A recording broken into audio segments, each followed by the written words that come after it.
world say good day to you this day of your time. How are you all? All right. All right, thank you. Once again, we would like to thank each and every one of you individually and all of you together collectively for the co-creation of this interaction and the allowance of this transmission, which we have titled Going Gamma. Now, many of you are familiar with some of the different frequency states of your brain, and you know that there are states that put you in different kinds of modalities, different kinds of perspectives. But many of you are also not familiar with the idea called the gamma state, which is between 40 and 100 cycles per second in your brain.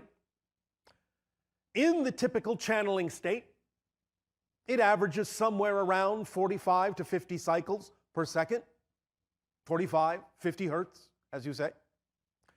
And this particular vibration allows you to experience in the neurological net of your brain more cohesiveness, more acceleration, more connection, more synchronization, while also simultaneously allowing certain neural pathways to actually close down in order for the focus that is necessary to bring through information from higher perspectives, higher points of view. Now, in general, when you are doing anything that you love to do, following your excitement, acting on your passion, you are in a gamma state. The idea being, as you say, in the zone, peak performance, deep meditation, but also simply when you are engaged and involved, not noticing what you call the passage of time. That is the gamma state, also typically called the channeling state. Now, you can channel, in a sense, without being in the gamma state, because every single one of you, from time to time, will channel through the gamma state by acting on the thing you love most, by following your passion. And anytime you do, you are, in a sense, connecting with your higher mind, bringing more of your total being through, accessing information and perspectives and ideas and dimensions that may not necessarily be par for the course in your day-to-day existence when not functioning in the gamma state. Nevertheless, it isn't the only way in which many of you channel. To really bring it down to a simple understanding, because each and every one of you is a greater being than just your physical persona, you can understand that because physical reality is a projection, is an illusion, is a reflective mirror happening within your consciousness and doesn't really exist outside of you, then this personality, this person you consider yourselves to be, is actually a channeled entity, because you are projecting it moment to moment to moment to moment to create the continuity of your personality, the identity that you typically think yourself to be, which is only a small fraction of who you really are. But when you allow yourself to harmonize and align that personality structure that is already being channeled with the higher mind by going into the gamma state, then the persona becomes far more representative of the higher mind. You start really functioning and expressing yourself in physical reality as more of the total being that you are, the total person that you are, and you start experiencing your reality in a very different way, with a lot more positive synchronicity, a lot more manifestation, a lot more perspective on timing and experience of being in the right place at the right time, interacting exactly with whom you need to interact. You amplify your senses, stretch them out, and allow them to begin to perceive things that were heretofore invisible to you, whether they be just more energy forms, different colors, or actual other entities that are around you all the time that are simply now invisible to you that you can allow to become visible by going into the gamma state more and more, practicing that state, living in that state, acting from that state to allow more creative expression in your life, more freedom of expression in your life. And in doing so, allowing your life to feel very fulfilled, very ecstatic, very effortless, flowing along your path of least resistance. So practicing getting into the gamma state will allow you to truly begin to accelerate and evolve in a very different way, in a much more expanded way, in a much fuller way, a more all-encompassing way. We will thus help you with a permission slip that we will deliver during your holotope, as the holotope meditation, to crystallize in your ability to call upon and shift yourself to the gamma state when and where you so desire, until such time as, while you continue to practice it, it becomes your first nature. It becomes your typical natural state of being, and thus you can experience your life within that state, take any actions that you take on your passion from within that state, and allow your life to become far more synchronized, far more magical, far more miraculous. Because as we have said, miracles are the natural order of existence. They are not the exception to the rule. The fact that you don't necessarily always experience your life as miraculous, that's the exception. And you are now at a place and a time where you are evolving past that limitation, past that limited perspective, where you can begin to open up those senses and see reality in a very different way, knowing that it is actually coming from within you. For as we have said also, remember that spirit is your natural state. That high vibration is your natural state. You are all mostly in spirit right now, and you are simply dreaming that you're not. That's what physical reality is. It's a projection of consciousness that allows you to focus your consciousness, your spirit self, in such a way as to pretend that it is no longer in spirit, but it is, and can never leave it. So you are in spirit right now, dreaming that you're not.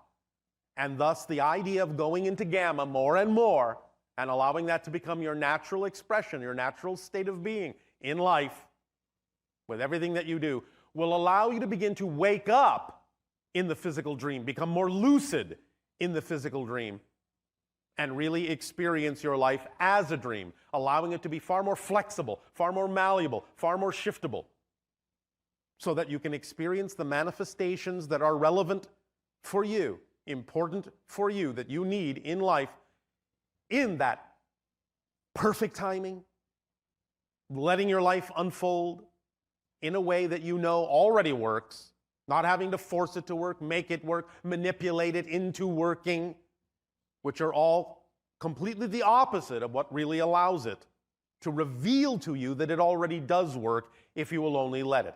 The gamma state will allow you to relax into that knowingness that your life works, and as you allow yourself to experience more and more of the gamma state, you'll be able to see the examples that your life works and that your passion can support you, and you can begin to truly glide through life in a way where all the things that are not in alignment with your true vibration will come to the forefront very clearly, so that you can let them go and add their energy to your overall momentum of excitement and continue to expand and accelerate yourselves in that way.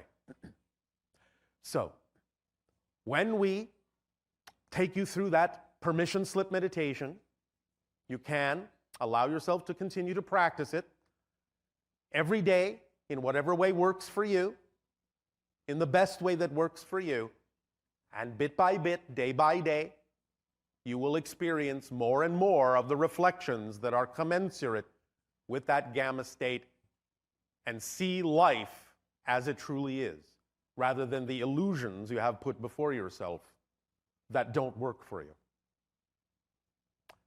It is all about understanding the power of the illusion as opposed to falling under the illusion of power. So before we begin the exchange of dialogue and questions, and before we take you through the permission slip meditation at the end of this transmission during the holotope experience, we will give you a little bit of practice right now to prepare you for this meditation. And this involves your breathing state.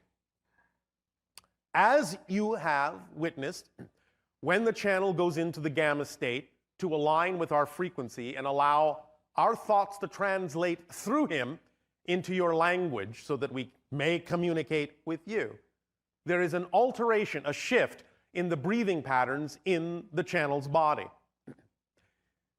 This is for the purpose of increasing and enhancing the alignment of his vibration with ours, so that we can harmonize and so he can become a translator for our thoughts by allowing himself in the proper state, the gamma state, to have the same thoughts at the same time we are having them, and thus, like two tuning forks vibrating in harmony, bring through the translation from our reality to yours.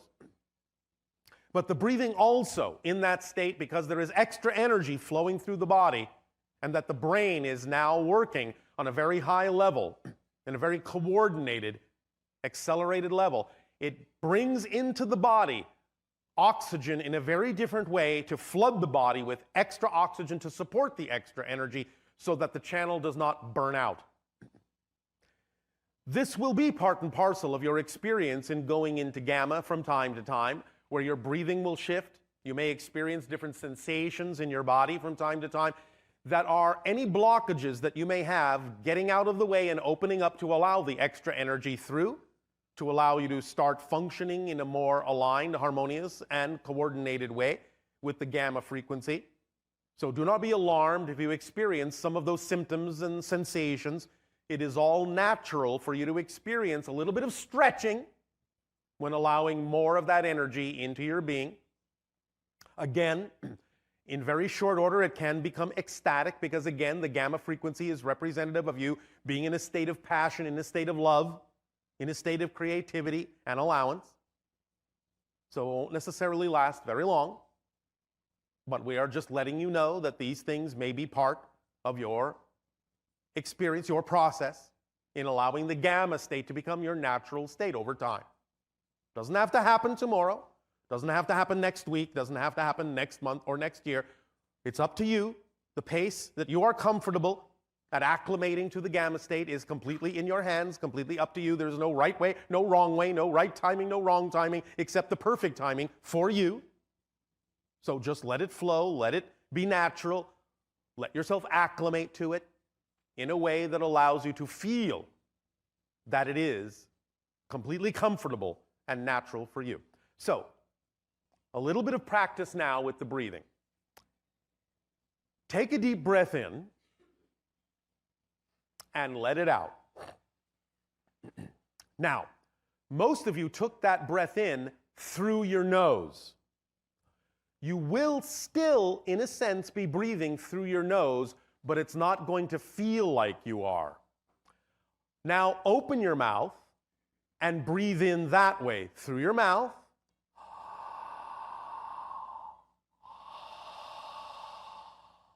All right, now, that's a different sensation. You're opening up the back of your throat in order to allow the air to come in and go out. So now here's the trick. Instead of feeling like you are breathing through your nose, or instead of feeling like you are breathing through your mouth with your mouth open, allow yourself to begin to breathe through your mouth with your mouth open, but halfway through, close your mouth, but continue to inhale. So that the back of your throat is still open. And it doesn't feel so much like the air is coming through your nose anymore. So that's a good trick, a good way to train yourself to do it, is start with your mouth open, inhaling, but then close your mouth and continue to inhale in the same way without switching to the sensation that you are breathing more through your nostrils.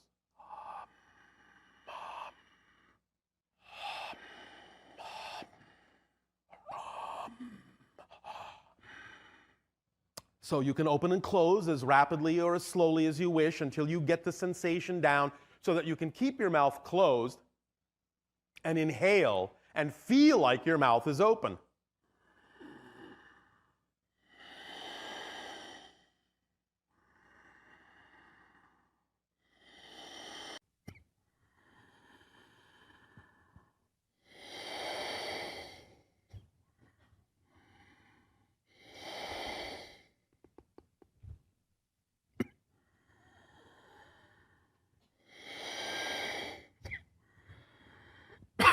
I want to say good day to you this day of your time. How are you all? All right. All right, thank you. First of all, once again, we thank you all. And individually as well, for the co-creation of this interaction, the allowance of this transmission, and the creation of a stronger link and a bridge between our respective realities. We would like to begin this transmission with a reminder that we have titled it Going Mad. Mass agreement dissociation. Now, what does this really mean? Obviously, when you have agreed to participate in this physical reality on your planet of Earth, you came in knowing that there would be certain parameters, certain rules, certain conditions, certain concepts and ideas that would be germane to the Earth plane, to the idea of having a physical incarnation in the Earth reality. And therefore you agreed to abide by those general rules, especially the ones that simply define on the most basic level what the reality experience is that you call physical. However, you know, as we have said many times, that physical reality is just a projection of consciousness. In a sense, as we have reminded you, you actually never really leave spirit. That's your natural state. But in a sense, while you are still in spirit, while the greater you is still in spirit, you are dreaming that you're not. That's what physical reality is. It's a focused dream in spirit that you're not in spirit anymore. But you are. You never leave it.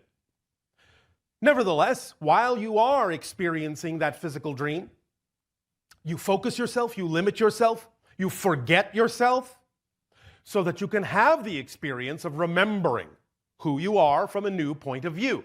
Remember that if you exist only in a timeless state, there is no opportunity for change, growth, discovery of a different perspective. So you create this focus called physical reality in order to be able to discover yourself from a new point of view, in order to change, in order to grow, in order to have a different idea of who and what you are as a being.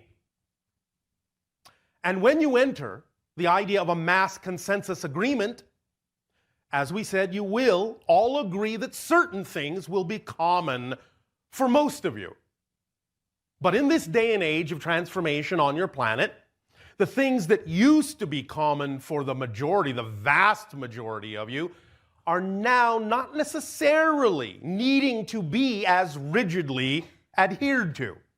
You can begin to break away, you can begin to experience that the mass consensus is in some sense softening a bit. You can now begin to awaken to more remembrance and understanding that physical reality is just a dream. And most importantly, you can begin to realize that you can create the life you really prefer to have. Now, when we talk about the idea of dissociating from the mass consensus, please understand, we're not talking about breaking the laws or doing things to other people in any way, shape, or form that prevents them from doing what they need to do.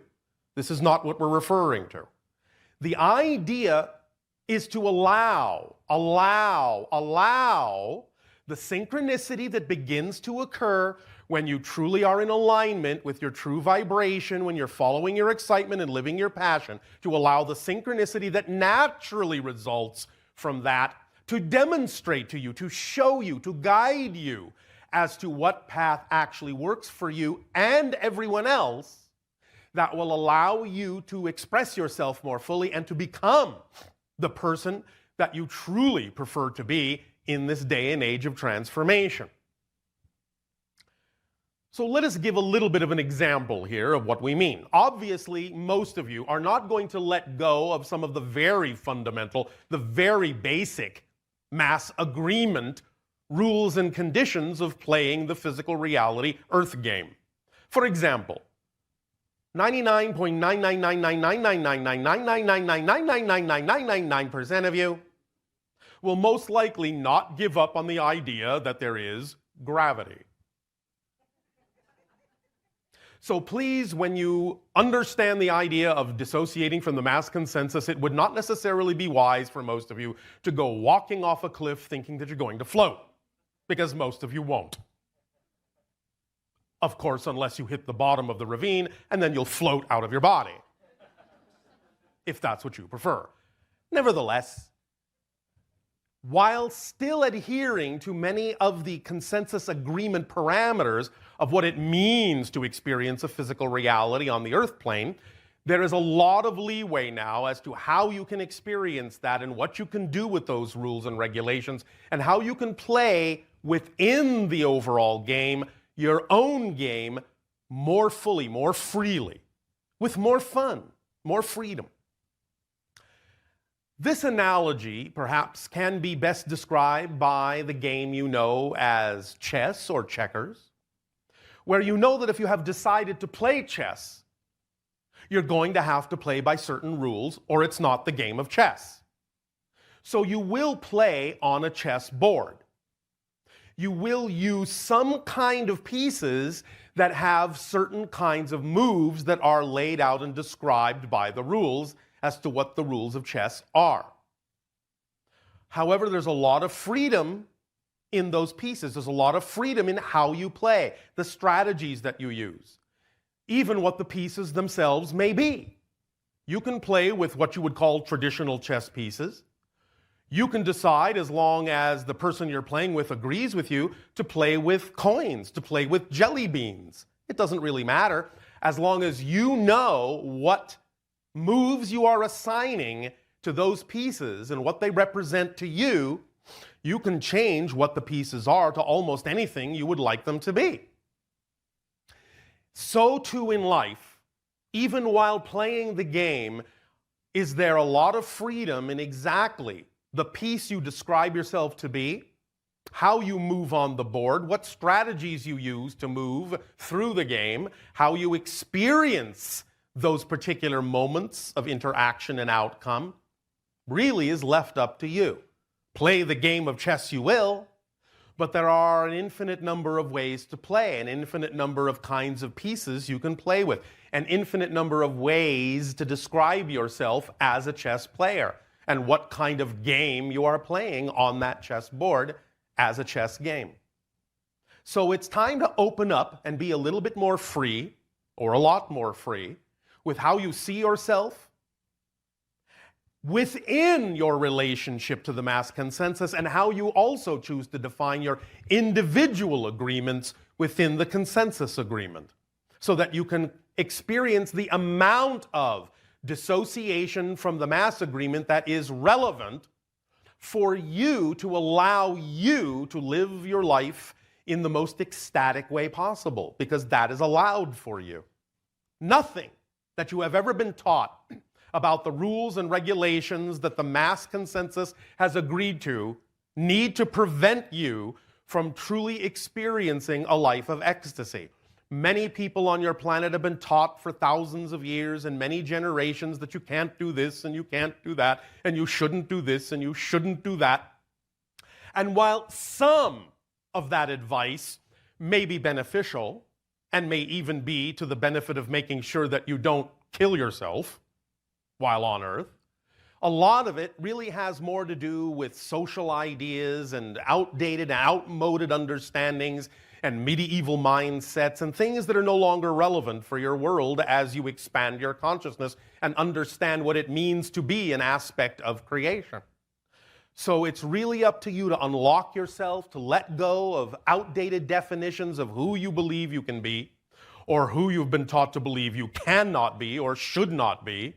For if you have within your beating heart the burning desire to know that you are more, the burning desire to express that ecstasy on your planet, then that fire is lit within you for a reason. And that fire is representative of the flame of creation itself. And giving over to it will guide you unerringly by carrying your own light along the path that will be highly illuminated for you, where everything will become clear, as long as you stay in alignment with your true frequency by acting on your highest passion.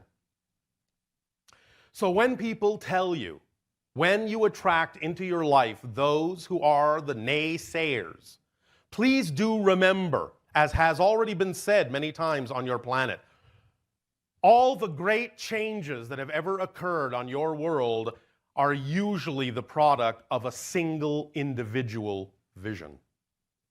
And then eventually the mass consensus starts to come around. There is a saying on your planet: truth goes through 3 stages. First, it is ridiculed. Then it is violently opposed. And then it is finally accepted as self-evident.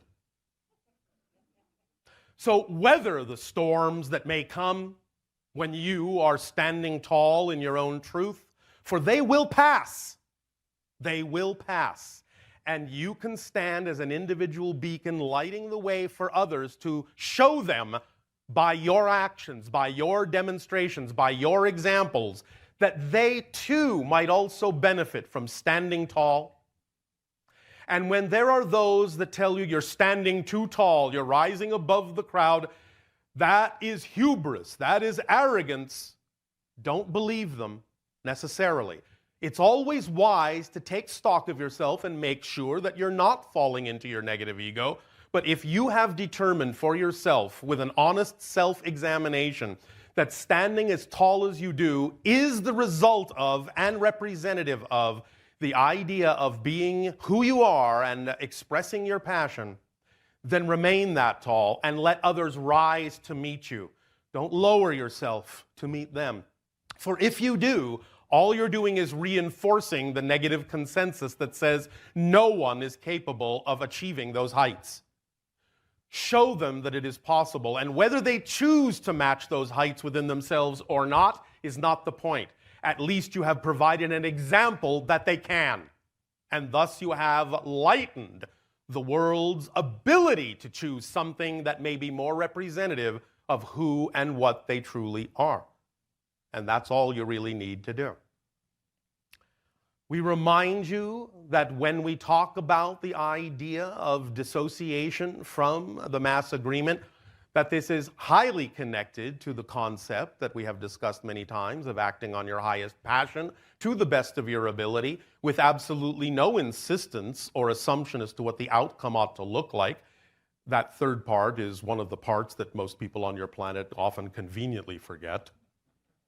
Nevertheless, when you do that, you activate the complete kit of excitement, which contains the tools of all the support you need in whatever form it needs to come. It becomes the driving engine of your life. It becomes the organizing principle of your life that lets you know what you need to do, when you need to do it. It becomes the path of least resistance that allows you to really flow through life in an effortless way. It becomes the path that leads to all other expressions of excitement that are relevant for you to experience in your life. And it becomes the reflective mirror that reveals to you what you may be holding on to in your unconscious mind that might be out of alignment with your excitement, so that by becoming aware of it consciously, you can deal with it, you can let it go, and add its energy to your overall excitement. And once you have allowed the complete kit to serve you in that way, then whatever circumstance or situation crops up from the actions that you have taken in alignment with your excitement, all you need to do from that point forward is always make sure that you are defining that situation, no matter how it looks, in a positive way, so that you can get a positive and beneficial effect from it. No matter how the situation may have initially been generated, no matter what anyone else's opinion in the same situation may be, if you define the situation in a positive way, that will be the effect that you get in your life, regardless of the effect anyone else may get out of the very same situation by defining it negatively, because all things serve double duty, as we have said many times. So these are the 11 elements of excitement, where you act on your highest excitement every moment that you can, to the best of your ability, taking it as far as you can until you can take it no further, with absolutely zero insistence or assumption of what the outcome ought to look like or how you're going to get there. And that opens up the 6 elements of the kit that we just named. And then the last 2 are your choice of whether to assign a positive or a negative definition to what situation crops up when you have taken those actions. That's it. That's the entire formula. It always has been, it is now, and it always shall be. The entire formula for living your life in the most effortless way. And acting on this formula and allowing this formula to work for you in an automatic and immediate way is what will allow you to naturally start dissociating from the mass agreement in the most relevant and natural way for you. Because creation knows exactly who and what you are by your frequency. And it will always be capable of giving and flowing to you all those things that are relevant for you. Always. Remember, the things that are relevant for you are always flowing to you. If you're not perceiving them, it's not because they're not flowing to you. It's because you're keeping them away with your beliefs, with your definitions that are out of alignment with who you truly are. So the idea of manifesting things that are relevant for your true core frequency is not an issue of having to make them happen. It's an issue of allowing them to happen, of letting go of the things that are not relevant for you and letting in the things that are. Because the things that are relevant will always be in alignment with your truth, with your joy, with your passion. Always. That's the definition of relevance. Because it's the definition of you. You are made from ecstasy, the energy of existence itself. And only those things that are truly relevant for you can be magnetically attracted to you. And only those things that are not relevant can be repelled by you automatically. But if they're not going away, then you're holding on to them too tightly. Let them go. They don't belong to you.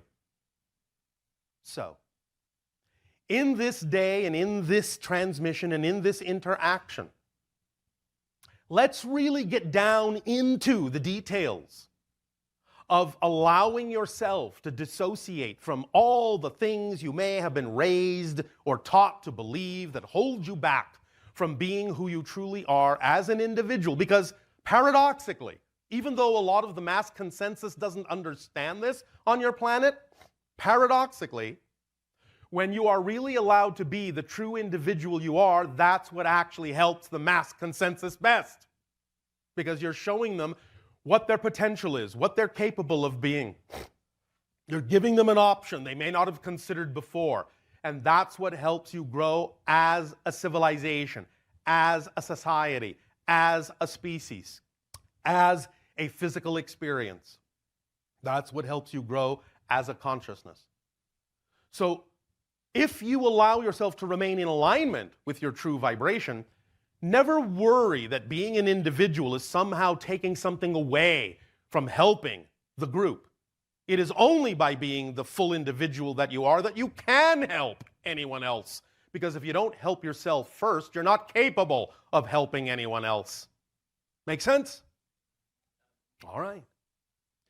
So, on this day, let us explore all the ways in which you can begin to let go of those parameters, those limitations which no longer serve you, the outmoded, outdated definitions and beliefs that you were brought up to believe that simply don't belong to you anymore and really never did.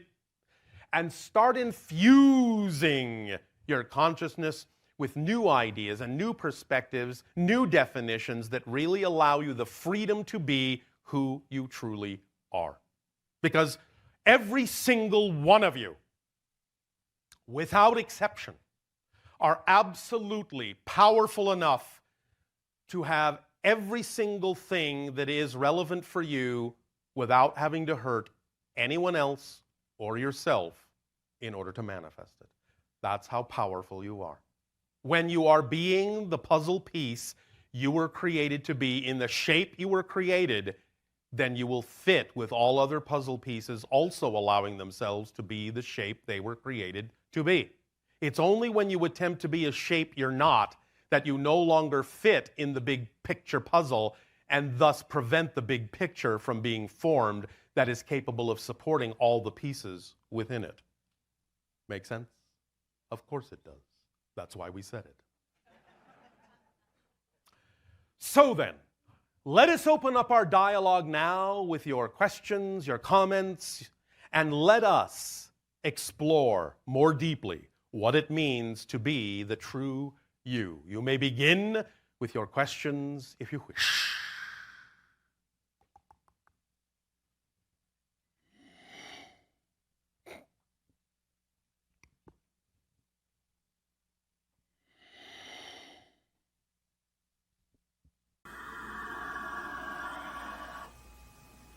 I don't think a day to you this day of your time. How are you? Marvelous. Thank you. All right. You may proceed however your imagination so desires. What would you like to discuss with us this day? So much. First, I want to say thank you, because you've already been such a tremendous help. All right. We thank you for the co-creation of this interaction. Thank you. I have a number of questions. I'd like to kind of start with a statement. Guys. With regards to parallel realities and play, Yes. at this juncture, I seem to shift between two. One way of play uses the canvas and paints provided within the framework of the collective human consciousness, making a movie, for example, Yes. or creating a business. Yes. To my knowing, this type of play works within the accepted physics of earthly reality, the limitations of the playground rules. Yes. However, the second way of play, I know, extends itself into a realm that most humans would call magical. Yes. To my experience, this form of play involves what I call wonderstanding, which is all right. a profound awareness that you are happening, Yes. and the opposite is simply nothing, no happening at all. All right. From this wonderstanding... Although, I'm sorry? there is, in a sense, no such thing as nothing happening. Understood. All right. Completely. All right. Understood. All right. Yeah, and that's the limitations of the language. Yes. We Okay. understand the concept you are discussing. Okay. I know you do. Yes. And I know I'm preaching to the choir right now. Oh, it is all right. We are simply making sure that the semantics are clear. Yes, they are. All right. From this wonderstanding comes the realization that one is in a movie, on a stage, Yes. and everything is simply made up. Yes. Now, one can at that point question the nature of their character until that character is seen for what it is, a mask for the actor. Yes. At this point, the actor, being yet another mask, can ask what it is that lies beneath me. Yes. To my experience, this question is answered when the horizon collapses, time succumbs to now, and the playground rules vanish. Well, to some degree. Okay. They will not completely vanish. I didn't drop through the ground, you're right. Thank you. Okay, understood. They will, however, relax significantly. And that's what occurred. Yes. Into one beingness, the I am. Yes. And then the one simultaneously divides into the illusion of being a singular God amongst singular gods. Yes. In an undivided yet divided experience of Yes. God. Yes. Okay. Yes. For me, this separate wholeness elevated my sense of play into a vibratory state where dreams came true instantly. Yes. Where the desire to move clouds could be accomplished with a single thought. Yes. I now refer to this state of being, this realm, if you will, as Who. Oh, all right. I have played in Who. Yes. To the point where Why have you named it thus? it named it. Oh, all right. I have no idea that word was there. All right. At some point I imagined that I broke away from that sense of play, that experience of godliness, and I saw humans as unawoken beings. Yes. And I saw it as my mission to share, to express, and to help my fellow brothers and sisters understand so they could all play. Yes, without expectation that they must. Understood. Thank you. And I realized that this Who was just simply a starting point for a whole new adventure. Yes. It was the beginning of Happily Ever After. All right, thank Okay. you. However, Yes, that or whoever. whoever, thank you, that bodhisattva attitude seems to bind me, or I bind myself to that reality where humanity is less than I already know it to be. And as I come to you now, I do so because I've lost myself squarely back in the first playground, almost feeling like I've been attempting to... Cannot be completely so, or you would not be capable of formulating this conversation. Without a doubt. And I know Therefore, that. it gives you some indication, by the very fact of the existence of this conversation, that you always have a link and a connection to the idea of the second playground. It may simply be that from time to time, individuals, when they develop certain realizations of the second playground, may collapse themselves to some degree back to the first playground in order to go through some function, provide some particular experience, so as to apply what they have learned in the second playground to the first in a different way. You have not in that sense lost the connection. It may simply be that you are using the connection in a more collapsed fashion. It is similar to the idea, perhaps, that instead of what humans typically call depression, we have named compression. The idea that when you know the answers are not outside yourself, you compress to go within, where the answers lie. And if you handle it in a positive way, it will be experienced as the natural compression that it is. Whereas when people label such a thing in a negative way, they experience it as a depression. Not saying you are doing this, but it is a rough analogy to what you are describing with regard to the idea of expansion and collapse. Expansion and collapse. Sometimes you may expand into an awareness and a true interaction in consciousness within what you are referring to as the second playground, but sometimes it may be necessary to collapse back to the first in order to fulfill some particular application and or function. This does not mean in any way, shape, or form that you are lost or disconnected. It simply may be part of the cycle. Looking at it that way is what will actually give you the best ability to understand how you are and experience how you are still connected, and give you more ability to apply the idea of what you learned in the second playground to the first. Does that make sense? That all makes sense. I guess there is a longing for total immersion. Yes. Because that's what the second play... Yes. When second playground occurred, Yes. it wasn't like I was, Yes. And the longing Yes. is necessary because it functions as the carrot that thus then, once you collapse, pulls you back through the first playground, back to the second, but along a certain course. So the longing is necessary to act as an attractive source, as a magnet, to pull you back in that direction, but you are going through a particular theme or down a particular path by following that longing.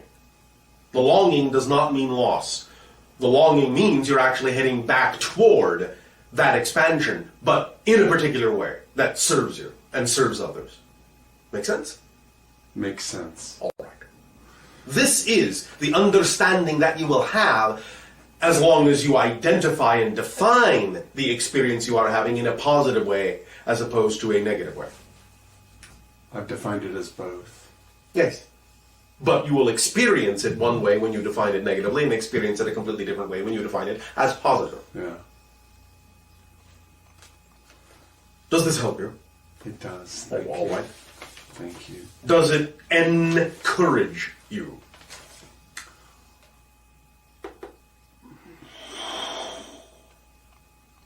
You had said once that if there are two mountains and you're heading toward the mountain you want to be on, you can't hit the wrong mountain. I'm paraphrasing. Yes. And so I'm aware of that. It's just sometimes Yes. it feels so far removed Yes. that I question what mountain, if any. That's when Right. you allow yourself to collapse back into the physical mind and allow the higher mind to do its job, which the physical mind is not designed to do. Once the physical mind has, in a sense, experienced the idea of focus to the point where it seems as if higher mind is no longer involved, It must be understood that higher mind is always involved, and even though physical mind may not sense it as easily as it did before, it is the duty of the physical mind to know that the higher mind is still functioning, still guiding, and it is also the duty of the physical mind to let go of the need to know what the higher mind knows, and let it do its job. Make sense? Certainly. Yeah. Then the physical mind can relax and not worry and not be confounded by the apparent or seeming lack of connection. The physical mind can know it is there even though it may not experience it in the same way it may have experienced it before, when the connection was a little bit more transparent for certain purposes. There are purposes to the opacity as well. And if the physical mind can learn to trust what appears to be an experience of opacity between the physical and higher mind, then the physical mind can allow the higher mind to do its job and allow the physical mind to that much more quickly allow the connection to become transparent once again. These things go in cycles, as they are wont to do in the experience called physical reality. But the cycles are always going up. It is never that you are going back down to the same level. The cycles do not do this. The cycle does this. You follow? I follow. So, just because there may seem to be a down cycle doesn't mean that you're not higher than you were before. And the idea is that it will propel itself, if treated properly, it will propel itself further and further, so that in the future the down part will no longer be seen in any way, shape, or form as a collapse, as a total collapse of the up. It will be understood to be a down cycle on a higher level. I follow that. Thank you. Thank you. Okay, so I have another question about parallel realities. Yes. I ask this question knowing I'm not in physical reality. I'm creating physical reality. Yes. Obviously, there are established patterns in the collective agreement. Yes. For convenience sake. For convenience sake. And I've heard you discuss this, but I'd like some clarification. Yes. I get the idea of changing one's character within the framework of the existing stage. Yes. By being a new character on that stage. Yes. However, what I still need clarification on is shifting of realities to where the stage itself becomes something other than it currently is. Well, in a sense, that is actually what you're doing by shifting character. Because you cannot really actually have the same character on the same stage. When you shift character, you actually have shifted stages. Everything shifts. That's why we say any change is a total change, not just a partial one. You can look at it and experience it as if it's a partial one, as if you're a different character, but still on the same stage. Or you can recognize that what's actually happening is that as you create yourself to be a new character, you must have, by definition, also created a new stage. So it depends on how you choose to define it. Okay. That's why we often use the analogy of the blue cube. Have you heard this analogy before? No. The idea, to illustrate the point, is that if you imagine a blue cube, it has 6 blue sides, yes? Yes. Now imagine one of the sides changes to red, just one. Yes. Now you can say, well, it's the same cube, but now it has 5 blue sides and 1 red one, so there's only been a small change. Or you can recognize that a cube with 5 blue sides and 1 red one is actually a completely different cube than a 6-sided blue cube. And by looking at it as a completely new cube, you will understand that one has nothing to do with the other. That everything has changed. And what affects the cube with the 5 blue sides and 1 red one is completely different than what affects the cube with 6 blue sides. I follow that. So, I've seen your graph on parallel realities, yes, where it has the various streams, if you will. Yes, that's simply a very crude analogy. Understood. Understood. When I talk about alteration of the stage, Yes. I think of something, for example, that's far removed Yes. from this stage? Far different, not far removed. Okay, thank far you. different. Far different. Yes. Forgive my language. Which is all right. Again, we simply wish to clarify semantics so that we can truly understand when we are on the same page, as you humans say. Far different.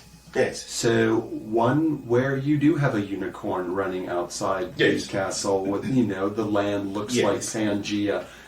That to me seems so different Yes. than the stage right now. Yes. That even though one can become that which might exist in that stage, Yes. I don't see the stage unfolding with it, even with your... Most likely because it isn't necessary. Many of the things that you are describing as representative of the differences between one parallel reality and another may in fact not actually be necessary to accomplish what you need to do. Sometimes it is simply a human assumption that the stage has to look very different in order for certain things to happen, or for certain things to be represented. That's not always the case. The idea of the quote-unquote typically staged version of your reality is actually far more flexible and far more capable of holding more results than you may think, without the need to alter the look of the stage as abruptly as you may assume it needs to look in order for certain other things to happen. Now, I'm not saying those things are impossible, not by any stretch, but it is simply often a human assumption that things must look very different in order for very different things to happen. But you must understand that your stage is actually quite flexible and is capable of holding a number of plays and a number of outcomes beyond what you may think, without necessarily having to change the props so drastically. Okay. Because remember, nature is first and foremost efficient. It will make use of what it has first before it needs to go on to anything else that isn't immediately available. So if you are capable within your reality of accomplishing certain effects using the props that are already at hand, then there is no need for another one to be created, and your higher mind will countermand the creation of that extra prop. Because again, it will seek to go the path of least resistance and be the most efficient. Make sense? Makes complete sense. All right. Thank you. Thank you. You could, however, if you wish, glue a horn on a horse to approximate the idea if the symbol has meaning and will help you. I will avoid that. No, all right. Thank you.